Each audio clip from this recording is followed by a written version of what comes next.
त्या 75 पैशाचं तुम्हाला रुपयामध्ये कन्वर्ट करायचंय. तर मग कसं येईल? 0.75. हे तुम्ही पाठ करून ठेवा. हे तुम्ही काय करा? पाठच करून ठेवा की हे आले कसं. 100 पैशाचे निम्मे भाग केले तर किती पैसे? निम्म केल्यावर 50 पैसे. मग 50 पैशाचे रुपयामध्ये कन्वर्ट केल्यावर काय झालं? 0.50 रुपया. 75 पैसे. आता लक्ष दे, 75 पैशाचं रूपांतर रुपयात करायचंय. पैशाचं रु मध्ये करताना 0.75 रुपये. मग हे 75 रुपये झाले का? नाही. किती झाले मग? 1 रुपयामधला पाऊण रुपया. 1 रुपयातला पाऊण रुपया. मग ते पाऊण रुपया कसा लिहायचा दशांश अपूर्णांकात? 0.75 रु. रु म्हणजे रुपया. समजलं इथपर्यंत? आता बघा इथं काही अपूर्णांक मी लिहिते. 1/2, 1/4 आणि 3/4. काल मी शिकवलं होतं तुम्हाला. हे कसले अपूर्णांक आहेत? 1/2 म्हणजे अर्धा. 1/4 म्हणजे पाव. बरोबर ना? पाव. पाऊण नाही. 3/4 म्हणजे पाऊण. हे कसले अपूर्णांक झाले? अर्धा, पाव, पाऊण. हे व्यवहारी अपूर्णांक झाले. कसले झाले? व्यवहारी. त्याला म्हणायचं असेल अंश आणि छेद असेल, अंश आणि छेद असेल. हे व्यवहारी अपूर्णांक झाले. ज्याच्यात पॉइंट आहे त्याला काय म्हणायचं?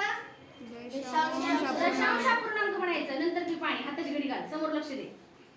जिथं पॉइंट आहे 5.3, 0.01, 0.025 हे दशांश अपूर्णांक आहे. काय?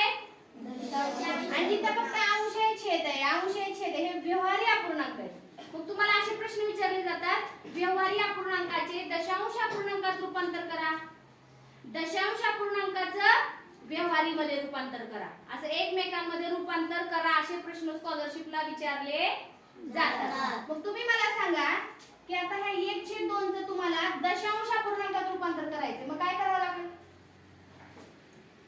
मी मगाशी सांगितलं की दशांश अपूर्णांक म्हणजे काय? ज्याचा छेद 10च्या पटीतल्या संख्या असतात. म्हणजे तिथं छेदात 10 तर आलं पाहिजे, छेदात 100 तर आलं पाहिजे, छेदात 1000 तर आलं पाहिजे, छेदात 1,00,000 तर आलं पाहिजे. असं 10च्या पटीतल्या संख्या छेदात आल्या की त्याला म्हणायचं दशांश अपूर्णांक. मग आता इथं छेद जर 2 आहे तर त्याच्या जागी 10 येण्यासाठी किती न गुणावं लागेल ते सांगा मला आधी. हा 5. किती ना? 5. करेक्ट आहे.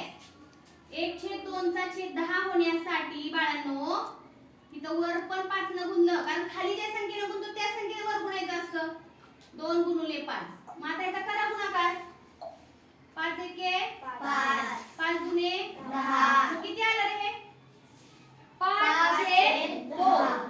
सॉरी 5/10. मग आता ह्या 5/10 चं काय करायचं माहिती का? खाली जेवढे शून्य आहेत ना तेवढं घर सोडायचं आणि त्याच्या अलीकडे काय करायचं? पॉइंट देऊन टाकायचं. काय करायचं? पॉइंट देऊन टाकायचं. एवढंच लक्षात ठेवायचं.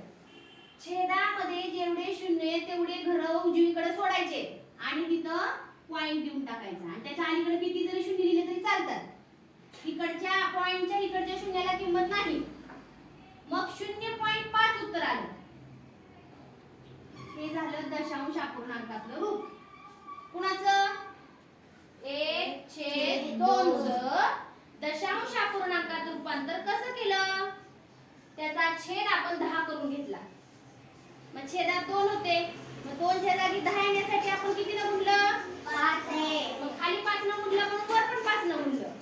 5 वरती आलं 5 एके 5 आणि 5 दुनी 10 म्हणजे 5/10 आलं उत्तर.